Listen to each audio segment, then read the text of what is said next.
Welcome, and on behalf of the Long Islanders, nearly 29,000 members spanning from Queens, Nassau, and Suffolk, we'd like to thank you for joining us for LIBOR's second annual Local Advocacy Day. We're joined here today by many of our members they're in webinar format, so they're all saying good morning to you. I don't know if you see that in the chat. Good morning, everybody. But they're with us today, many of them, and we're also recording this. So the folks that couldn't join us this morning will get to view at a later time when they have some time available to them.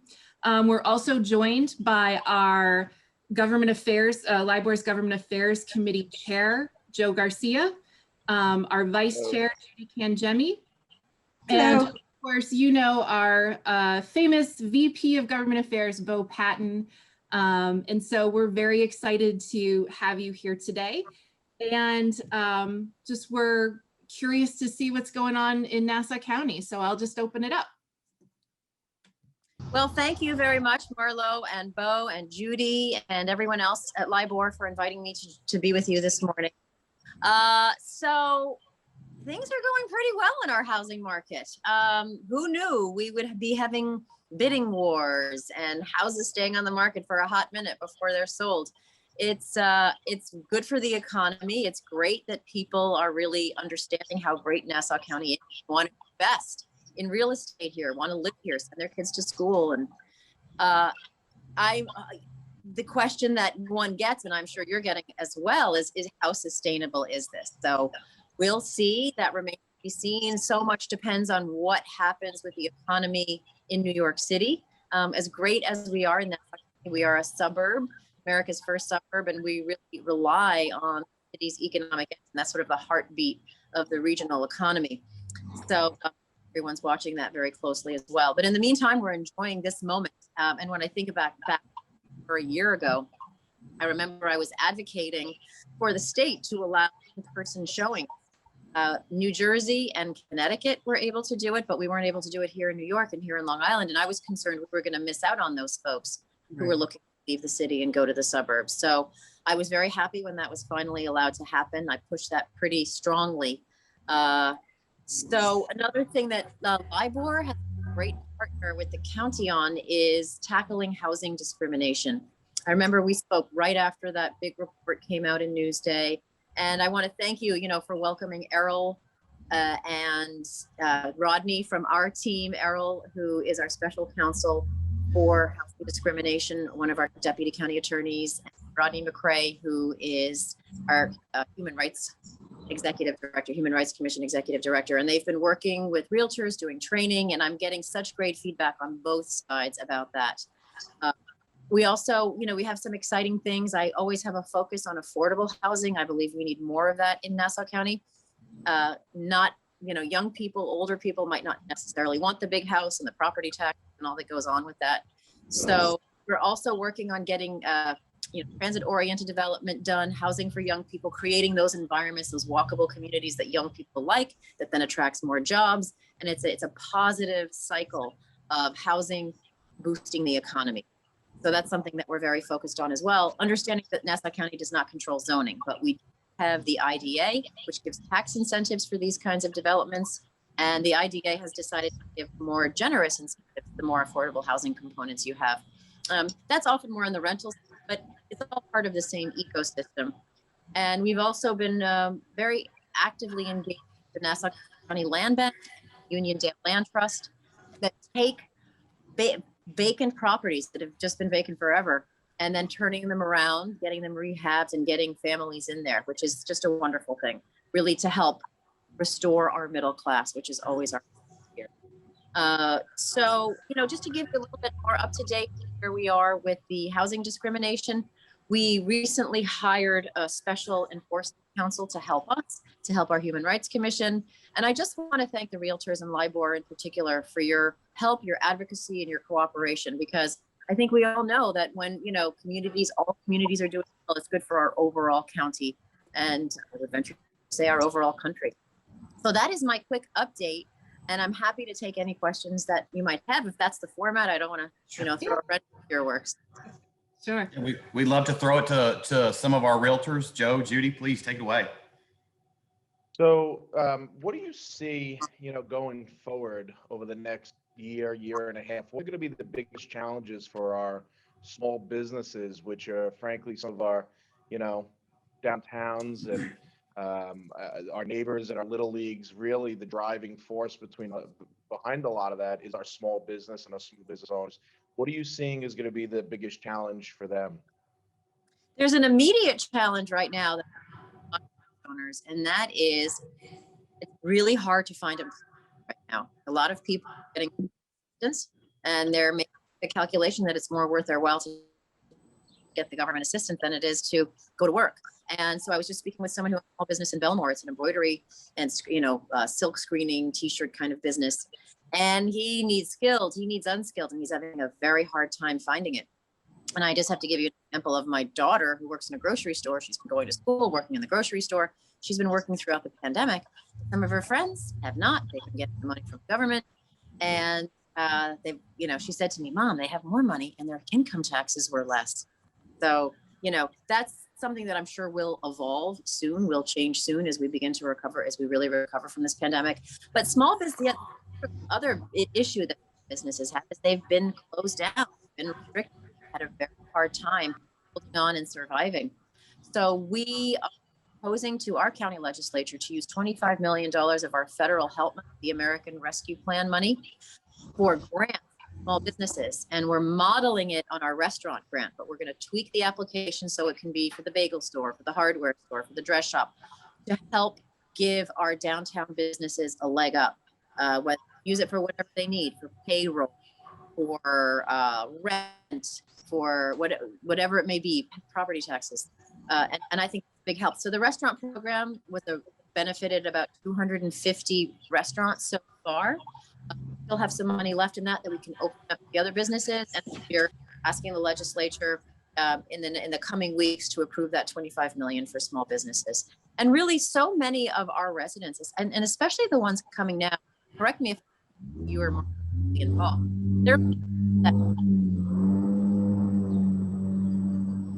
County Executive, we're having a hard time hearing you. You're cutting in and out. Oh dear. Okay. I don't know why that is. Is that better? Yes. A little bit, yeah. Okay. We didn't hear what you just said. You can correct me if I'm wrong, but I think a lot of people who are moving to Long Island are looking for a vibrant, walkable downtown. And we want to do everything we can to support that. No correction needed. That's absolutely what we see as realtors when people are buying. So that sort of segues into the same question for homeowners. We know the housing market is very, very strong if you're a seller.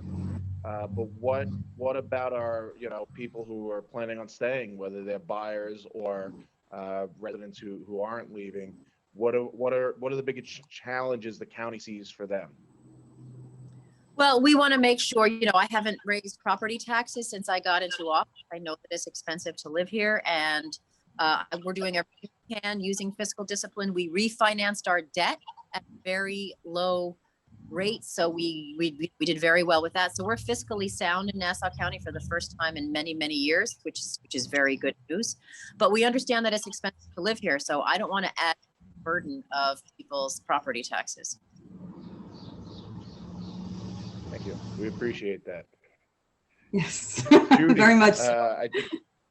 And a big part of it is educating people about our taxation system here. So we have a situation where, where I live in Baldwin, 70% of my property taxes are school taxes. Yes. I'm a happy customer. I'm very happy with our schools, but it is a lot of money. Certainly. But then again, that's the reason why a lot of people come here, for the schools. Yes. Very true.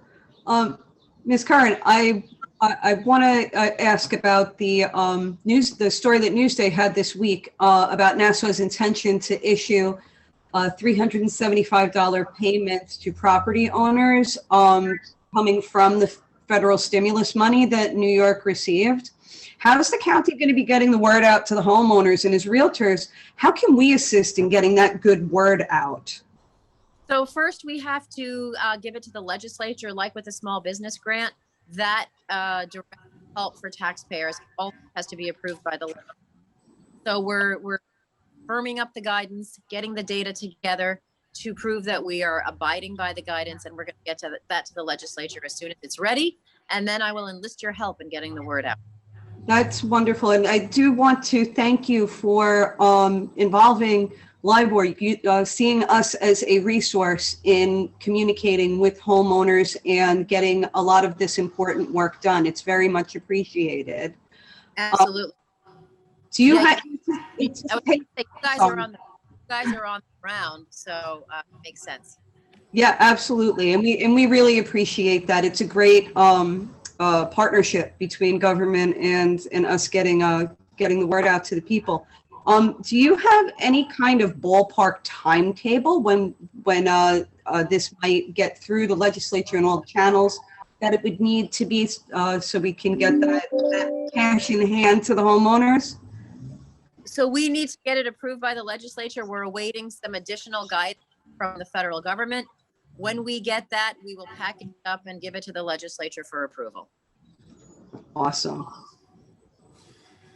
County Executive, you brought up earlier some fair housing points. Thank you for recognizing that LIBOR is ready, willing, and able to be a partner in those discussions. And just wanted to share with you just a couple things we've been working on lately. First, as you were aware, April was Fair Housing Month, and we were able to work with your office on issuing a proclamation recognizing that it was Fair Housing Month. So thank you and your team for always accessible for that. As you mentioned, yes, we did have Mr. McRae with a lot of our members. We continue good work over in our neighbors in Suffolk County. We sit on their Fair Housing Task Force over there. The dialogues we're having with our elected officials is very constructive. We worked both in Nassau County last year and with the legislature in Suffolk County this past week to successfully pass covenants bills that will make it really much easier for residents to remove those racially and religious covenants from their deeds. I think that's a very important component in moving on from Long Island's past. We're continuing to work with several of our partners, CDC, LI, LIHS, all across the island on programs, education that we can bring to our members, to the public. We're working, outside of Nassau and Suffolk, we're working with lawmakers at the state and in the city to finally get some meaningful co-op legislation in New York City. How is that going, the co-op legislation? It's slow, but we're having the dialogues. We're having them with New York City Council members. We're having them with members of the state Senate and Assembly. We had our annual lobby day at the state level last month, and state association supported a large slate of fair housing related bills. So the dialogue has been a good one, and we thank you for that. We want to continue to be that resource and have our realtor members be the leaders in these conversations. So that's a brief update of where we are with that. And if you see ways that we can continue to be part of that conversation, we'd love to have that dialogue with you. Bo, I think that's exactly the right approach, to speak with as many people as you can, as many stakeholders as you can. CDC Long Island, I'm glad that you recognize that. It's such a wonderful resource. They're actually helping us with our rental assistance program. Having that wide net of input and, giving and taking input is really helpful. And that's the way to solve these kinds of problems. Fantastic. Thank you so much. As we begin to sort of close out this morning, appreciating the dialogue, what do you want to leave? What are some things you want to leave with us? What are maybe some important takeaways you want to have for us this morning? I would, that the real estate market is such an important part of our economy. And as we're supporting our businesses, supporting this economic recovery as much as possible, I've a big ask into the federal government now for the infrastructure bill, any infrastructure help we may get to shore up the roads, to shore up the bridges, to make sure that the sewage is as clean as it possibly can be on the South Shore. And we have a grant program that's already in effect, but we're actually asking for a little more from the federal government to modernize the septic systems. We have a few up on the North Shore and down in Point Lookout as well to modernize those. Actually, the ones down in Point Lookout are going to actually hook up to sewage, but the ones up in the North Shore to have septic systems that leach less, significantly less nitrogen into the waters to protect the environment. So, you know, that's only good for real estate values. So I really do see this, and I used this word before, this is all part of the ecosystem, and the real estate market plays a really important part of it, especially as we're talking about our recovery. We have a moment now where we can really take advantage of folks who are giving the suburbs a fresh look. And I want to do everything I can to make sure that it's looking as good as it possibly can. Well, thank you for that. And also want to thank you. You brought it up. Yes, exactly. About a year ago, you advocated for us in both a letter to the governor and in one of your press conferences. So thank you for that partnership we have with you. And we're always excited to continue this dialogue. And before we wrap up this morning, you know, would love to take a quick photo screenshot, if that's all right with you. Yeah, sure. Yeah. If everyone wants to Take my smile and put on their best Friday face, we'll do it. 1, 2, 3. Well, Executive, thank you so very much again on behalf of our membership and this dialogue for our annual Advocacy Day that we do, and we look forward to continuing the dialogue with you. Thank you very much. Happy Friday, everybody.